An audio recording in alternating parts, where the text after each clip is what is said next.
आदरणीय अध्यक्ष महोदया, मैं आपका धन्यवाद करता हूं कि एक बहुत महत्वपूर्ण विषय पे मुझे अपने विचार व्यक्त करने का आपने मौका दिया। बहुत महत्वपूर्ण विषय देश के सामने है। जाहिर है सबके अपने अपने दृष्टिकोण हैं। बहुत से लोग इस विषय से अपनी भावना से जुड़े हुए हैं। सभी राजनीतिक दलों के अपने अपने दृष्टिकोण हैं। स्वाभाविक है, सारे दृष्टिकोण एक से नहीं हो सकते, तभी हमारी प्रजातंत्र है, तभी ये संसद है, तभी सब अपने विचार रखते हैं और हम एक दूसरे के विचारों का सम्मान करते हैं। हमारे विचार भिन्न हो सकते हैं मगर सभी के विचारों का हम सम्मान करते हैं। मैं इस बहस में मगर अपनी प्रमुख विपक्षी पार्टी भारतीय जनता पार्टी और एनडीए के दृष्टिकोण को समझने का प्रयास कर रहा था। मैंने काफ़ी कोशिश करी कि भारतीय जनता पार्टी को किस बात का गुस्सा है, एनडीए को किस बात का गुस्सा है, वो किसके खिलाफ हैं। क्या वो मल्टी ब्रांड रिटेल के खिलाफ हैं या एफडीआई के खिलाफ हैं? क्योंकि जो प्रश्न हमारे सामने है वो मल्टी ब्रांड रिटेल, एफडीआई इन मल्टी ब्रांड रिटेल का प्रश्न। जहां तक मल्टी ब्रांड रिटेल की बात है, हमारे देश में चल रहा है। बहुत से stores, Reliance Fresh, Bharti, Big Bazaar, बहुत से इन स्टोर्स जो एनडीए के टाइम में शुरू हुए, एनडीए से पहले से चल रहे हैं। बड़े बड़े स्टोर्स आ रहे बन रहे हैं, उनकी बड़े बड़े शहरों में आ रहे हैं। जाहिर है इन्होंने कभी उनकी खिलाफत नहीं करी, उनके खिलाफ नहीं बोले। तो ये मल्टी ब्रांड रिटेल के खिलाफ नहीं है, संगठित व्यापार के खिलाफ नहीं, तो क्या ये एफडीआई के खिलाफ है? एफडीआई के भी ये खिलाफ नहीं हो सकते। सुषमा जी स्वयं कल कुछ कह रही थी कि प्रधानमंत्री जी के साथ जाके एफडीआई को देश में लाने के लिए वे तैयार और प्रयास करने के लिए तैयार हैं। जब भारतीय जनता पार्टी एनडीए की खुद सरकार थी तो एफडीआई के नए नए आयाम, एफडीआई को ओपन करने के आयाम स्थापित किए गए। टेलीकॉम सेक्टर के कुछ सर्विसेज में एफडीआई खोला गया, टोबैको में, लिकर में, स्टील में, अल्कोहल में, कोयले में, यहां तक कि दवाइयों में, फार्मास्यूटिकल सेक्टर के अंदर भी एफडीआई एनडीए ने खोलने का काम किया। तो जाहिर सी बात है वो एफडीआई के भी खिलाफ नहीं, वो संगठित व्यापार के खिलाफ भी नहीं। आज हमारे देश में बहुत से बड़े बड़े ग्रुप्स, जितने भी बड़े ग्रुप हैं, रिलायंस का संगठित व्यापार के अंदर रिलायंस रिटेल, रिलायंस फ्रेश के नाम से रिलायंस चल रहा है। आदित्य बिरला ग्रुप का मोर ग्रुप के नाम से उनके स्टोर्स बन रहे हैं, जो तकरीबन 501 स्टोर आदित्य बिरला ग्रुप ने बनाए हैं तकरीबन 60 शहरों के अंदर। बिग बाजार जो सबसे बड़ा संगठित व्यापार का मल्टी ब्रांड रिटेल का सबसे बड़ा जो हमारा डोमेस्टिक एक चेन है, बिग बाजार, फ्यूचर ग्रुप का जो है, जो 90 शहरों के अंदर अपने 200 स्टोर खोल चुका है। इजी डे, भारतीय वॉलमार्ट का इजी डे, वो भी तकरीबन 220 स्टोर खोल चुके हैं। नेचर्स बास्केट, पूर्ति ग्रुप भी सुपरमार्केट और मल्टी ब्रांड रिटेल में अपने स्टोर लगातार खोले जा रही है। बहुत से हमारे देश के अंदर टाटा, बिरला, रिलायंस, पूर्ति, भारती, सभी मल्टी ब्रांड रिटेल के शॉप्स खोल रहे हैं। सुषमा जी ने अंबाला का जिक्र किया, पूर्ति पे मैं आऊंगा। सुषमा जी ने अंबाला का जिक्र किया। अंबाला में 10-15 ऐसे स्टोर मैं सुषमा जी को बताना चाहता हूं। हमें खुशी होती है जब आप अंबाला की बात करते हैं, आप अंबाला से आते हैं, हम सम्मान करते हैं उस बात। रिलायंस फ्रेश के अंबाला कैंट में और अंबाला सिटी के अंदर स्टोर खुल चुके हैं और उनके साथ किराना के स्टोर भी हैं और उन स्टोर को खोलने वाले भी वही व्यापारी हैं। किराना के स्टोर भी चल रहे हैं, बढ़ रहे हैं। रिलायंस का स्टोर भी बढ़ रहा है। इजी डे का भी स्टोर अंबाला के अंदर है, बिग बाजार का भी, वी मार्ट का भी। केवल अंबाला के अंदर तकरीबन 15 ऐसे स्टोर खुल चुके हैं। सुषमा जी अंबाला की बात तो करती है, मुझे लगता है, मगर अंबाला गए उन्हें काफी देर हो गई, काफी दिनों से अंबाला नहीं गई। अंबाला में क्या बदलाव हुआ आपने देखा नहीं। भैया तू जो रक्षाबंधन पे जाती हूँ ऐसा मत कहो कि नहीं गई, पता कुछ है नहीं, बेवजह कुछ भी बोल दिया। चलिए, और भैया तू जो रक्षाबंधन पे अंबाला जाती हूँ, मुझे इस बात का मैं माफी मांगता हूँ। मुझे खुशी है कि कम से कम साल में एक बार आप अंबाला हो ही आते हो, इस बात की मुझे खुशी है। पूर्ति ग्रुप के स्टोर्स हैं, बड़े बड़े स्टोर्स हैं और खुल रहे हैं। और पूर्ति की वेबसाइट पे, जिस वेबसाइट में भारतीय जनता पार्टी के अध्यक्ष चेयरपर्सन है, उस वेबसाइट पे लिखा हुआ है, the group set up multi-brand retail chain of supermarkets under the brand Purti Super Bazaar to cater to the urban middle class with fair price and good quality products, which with the aim to bridge the gap between the retailer and the farm producer. The group initiated Purti Agrotech, a packaging unit for farm produce for giving fair prices directly to the farmers. अच्छी vision. मैं मानता हूं कि पूर्ति group में भी सारा काम खराब नहीं हो रहा, कुछ काम वो भी अच्छा कर रहे हैं। मैं स्वागत करता हूं, मुझे लगता है कि मैं इससे सहमत हूं। जो पूर्ति ग्रुप की उस वेबसाइट पे लिखा हुआ है, जो उनका विजन है कि सीधा फार्मर को प्राइस दिया जाए, मैं उस बात से सहमत हूं। मगर इनका मुझे विरोध समझ नहीं है, इनका दृष्टिकोण समझ में नहीं आया। ये मल्टी ब्रांड रिटेल के भी खिलाफ नहीं है। इनके समय में बिग बाजार शुरू हुआ, पूर्ति ग्रुप शुरू हुआ। ये एफडीआई के भी खिलाफ नहीं। किसके खिलाफ है? कांग्रेस पार्टी के खिलाफ है, यूपीए के खिलाफ है, और किसी के खिलाफ नहीं है, मुझे ऐसा लगता है। अध्यक्ष महोदय,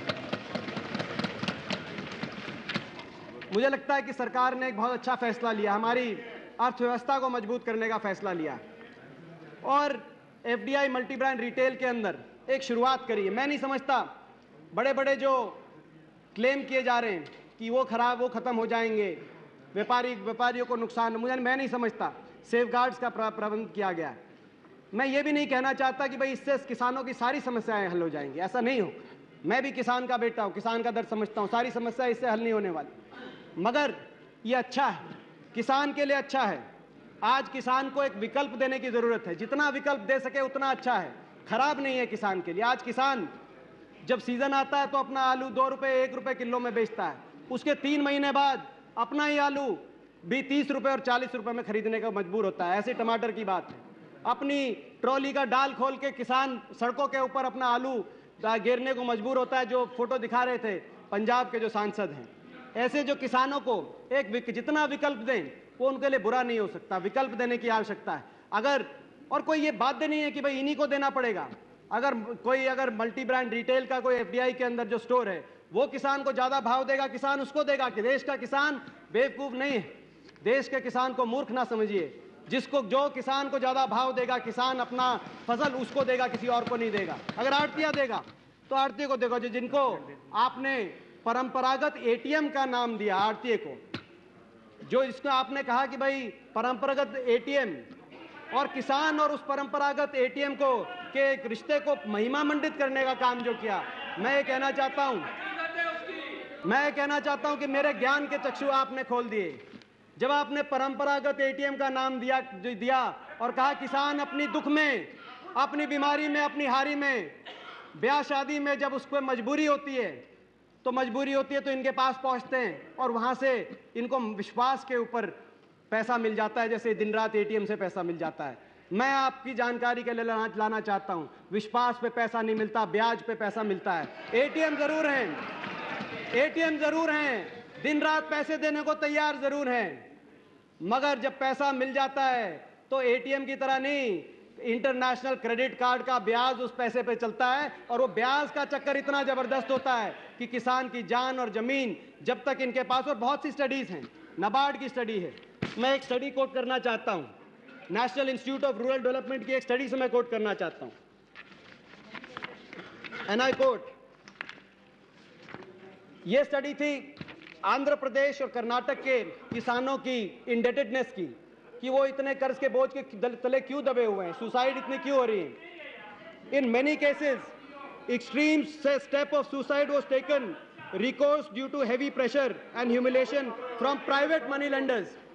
This is mainly because of the tie-up, जो आप tie-up की बात कर रहे थे, विश्वास के रिश्ते की जो बात कर रहे थे। This is mainly because of the tie-up that farmers, especially small and marginal and medium level farmers, had with the middlemen and the traders, who also act as input suppliers, money lenders and traders in agriculture commodities.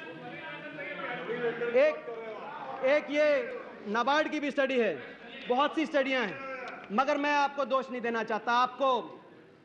आपकी विचारधारा हो सकती है, आपकी विचारधारा उन ATMs के प्रति हो सकती है, वो जो बीच के एटीएम जिनको आप परंपरागत एटीएम कहते हैं उनको लेके आपकी विचारधारा होती है। मैं सम्मान करता हूं आपके विचारधारा का, क्योंकि हम उस बात से सहमत नहीं है, मगर सम्मान कर सकते हैं। मैं आपको सुझाव भी देना चाहता हूं, आप इस विचारधारा को लेके और उस परंपरागत एटीएम बीच में जो साहूकार किसान को चूसने का काम करता है, उसको अपना ब्रांड एम्बेसडर बना के 2014 में आप लोकसभा चुनाव में जाके देखें, आपको इस देश के लोग बताएंगे कि मैं कहना चाहता हूं। आपने मैकडॉनल्ड्स का नाम लिया, आपने किसान की बात करी, आपने मैकडॉनल्ड्स का नाम लिया और कहा कि मैकडॉनल्ड्स जो अपना आलू है पता नहीं अमेरिका से ला रहा है, जहाज आ रहे हैं। पेप्सिको अपना आलू टमाटर पता नहीं कहां से बाहर से ला रहा है, जहाज आ रहे हैं। हमने पता किया कि भाई मैकडॉनल्ड्स आलू कहां से ला रहा है। पता चला कि मैकडॉनल्ड्स आलू अपने गुजरात के किसानों से ला रहा है, गुजरात से आ रहा है। सबसे ज्यादा मैकडॉनल्ड्स के स्टोर कहां हैं इस देश में? पता चला सबसे ज्यादा मैकडॉनल्ड्स के स्टोर गुजरात के अंदर। मैकडॉनल्ड भी घबरा गया। आपकी कल की भाषा सुन के मैकडॉनल्ड की रात को एक प्रेस स्टेटमेंट आई कि हम सारे आलू देश से लेते हैं, हम गुजरात का किसान हमारे आलू पैदा करता है। मगर जैसे ही जैसे ही आलू जमीन से उबल को बाहर निकलता है तो बीजेपी उसको अमेरिका का आलू बता देती है। मैकडॉनल्ड की स्टेटमेंट आई। मैं कहना चाहता हूं मैकडॉनल्ड वालों, घबराने की जरूरत नहीं है, घबराने की जरूरत नहीं है। अगर आपको ऐसा लगता है कि गुजरात में जो आपका मान सम्मान नहीं हो रहा, आप हरियाणा में आ जाएं, अंबाला आ जाए। अंबाला का किसान, आप 6 इंच और 12 इंच के आलू की बात करते हो, आप कहो हम 24 इंच का आलू आपको पैदा करके दे देंगे, आप यहाँ पे आ जाओ। पेप्सिको के बारे में कहा, हरसिमरत जी ने कहा, मैं सम्मान आपके दृष्टिकोण का सम्मान करता हूं।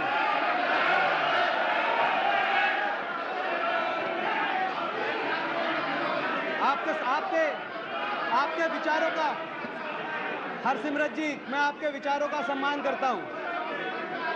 मैं आपके विचारों का भी सम्मान करता हूं और मैं अपने भाई सुखबीर बादल जी के विचारों का भी सम्मान करता हूं।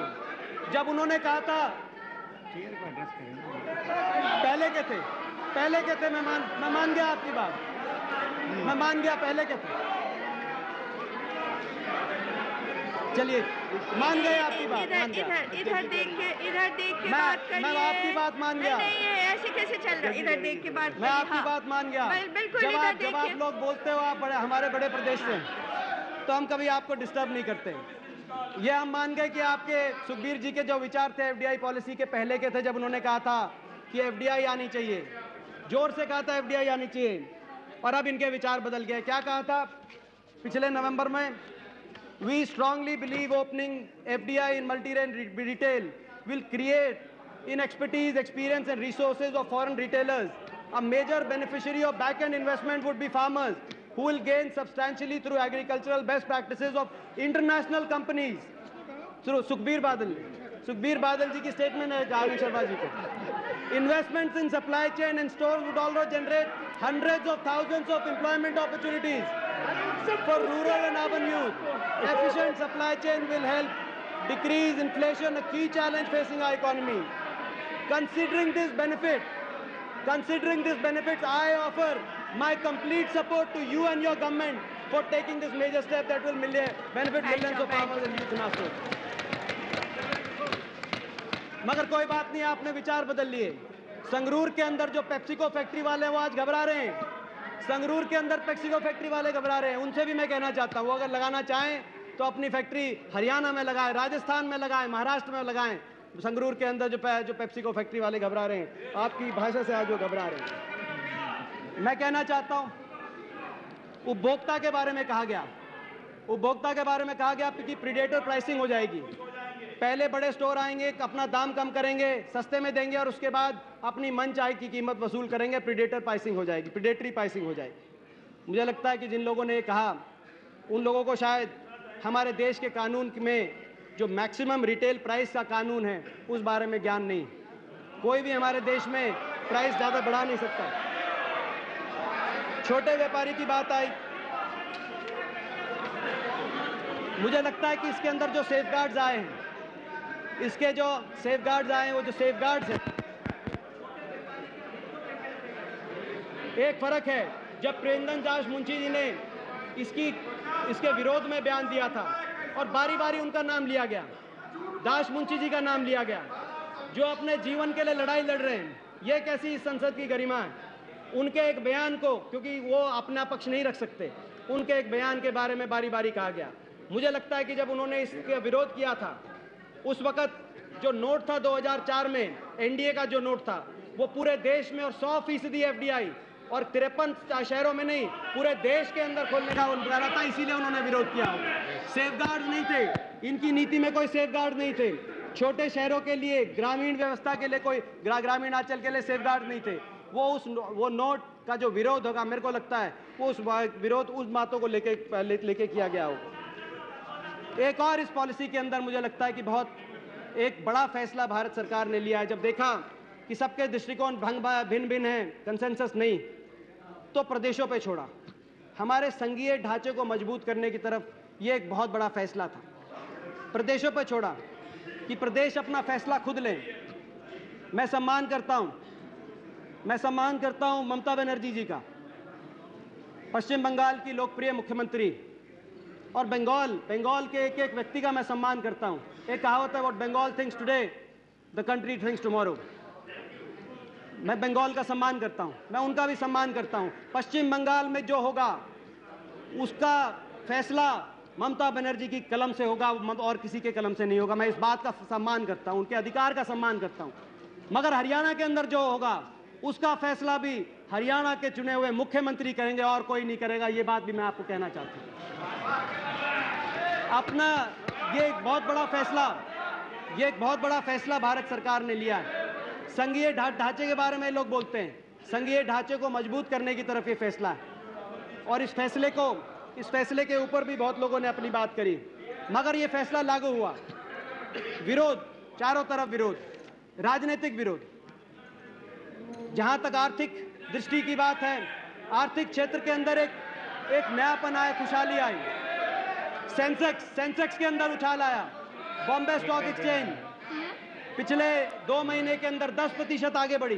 बॉम्बे स्टॉक एक्सचेंज, जहां पे करोड़ों निवेशक हैं, बहुत से छोटे व्यापारी भी निवेशक है उस स्टॉक एक्सचेंज में, 10% आगे बढ़ी। हमारा जो रुपए की जो वैल्यू है, रुपये वर्सेस डॉलर, तकरीबन 9% आगे बढ़ा। रेटिंग एजेंसीज ने भारत के आउटलुक को अच्छा किया, मगर इन्होंने विरोध किया। विरोध आप लोग कर सकते हैं, विरोध, ma'am I will conclude ma'am. विरोध करने का अधिकार आप लोगों को है, विरोध आप लोग कर सकते हैं। विपक्ष में आप लोग बैठते हैं, विरोध आप लोग कर सकते हैं। और विरोध की कोई आदत नहीं, विरोध की कोई आदत इनकी नहीं। विरोध ये शुरू से करते रहे। अभी जैन चौधरी जी कह रहे थे कि जब भाखड़ा का डैम बना था, नेहरू जी ने जब भाखड़ा का डैम बनाया था भारत के लिए, उस वक्त भी विरोध हुआ था। उस वक्त मेरे दादाजी जॉइंट पंजाब के इरिगेशन और सिंचाई मंत्री थे। उस वक्त विपक्षी पार्टियों ने एक प्रचार किया था कि भाखड़ा का अगर डैम बन जाएगा तो सारी बिजली पानी में से कांग्रेसी निकाल लेंगे। कांग्रेसी क्या करेंगे? सारी बिजली निकाल लेंगे पानी में से, और जो थोथा पानी जो आएगा वो हरियाणा पंजाब को बंजर कर देगा। वही भाखड़ा का डैम है नेहरू जी का, जिसकी वजह से आज हरियाणा और पंजाब पूरे देश का भूख भरने का काम करते हैं। वही भाखड़ा का डैम। जब कंप्यूटर्स की बात आई थी, राजीव गांधी जी जब कंप्यूटर्स लेके आए थे, यही लोग थे। इन्होंने कहा था कंप्यूटर्स आ गए तो सारा काम कंप्यूटर करेंगे, बेरोजगारी बढ़ जाएगी, इस देश के लिए कंप्यूटर ठीक नहीं है। आज वही कंप्यूटर्स हैं पूरे दुनिया के अंदर। भारत एक कंप्यूटर सुपर शक्ति के रूप में जाना जाता है। आज वही कंप्यूटर मैं कहना चाहता हूँ। जब गैट और WTO के डंकन ड्राफ्ट के समझौते पे गैट पे फैसला होने लगा था, तो एक प्रचार चलाया था कि अगर ये ड्राफ्ट आ गया तो 5 साल के अंदर हमारा देश अमेरिका का गुलाम हो जाएगा। दातुन करने के लिए नींव से डंडी तोड़ते हुए भी अमेरिका से इजाजत लेनी पड़ेगी। आज वही नींव है, वही डंडी है, वही दातुन है। मैं इनसे पूछना चाहता हूँ, ये जब मेट्रो की बात आई थी, कुछ लोग कहने लगे जब मेट्रो की बात आई कि ऑटो रिक्शा और रिक्शा वाले बेरोजगार हो जाएंगे। आज वही मेट्रो है दिल्ली के अंदर, जिसकी वजह से बहुत से ऑटो रिक्शा वाले अपने रोजगार उस मेट्रो की आज FDI का विरोध कर रहे हैं। न्यूक्लियर डील का विरोध कर रहे थे, आज FDI का विरोध कर रहे हैं। मैं कहना चाहता हूं कंक्लूड करते हुए मैडम कहना चाहता हूं, एक तरफ देश के विरोध की राजनीति है, देशवासी भी देख रहे हैं देश, और दूसरी तरफ देश के आगे लेके जाने की राजनीति है, विकास की राजनीति है।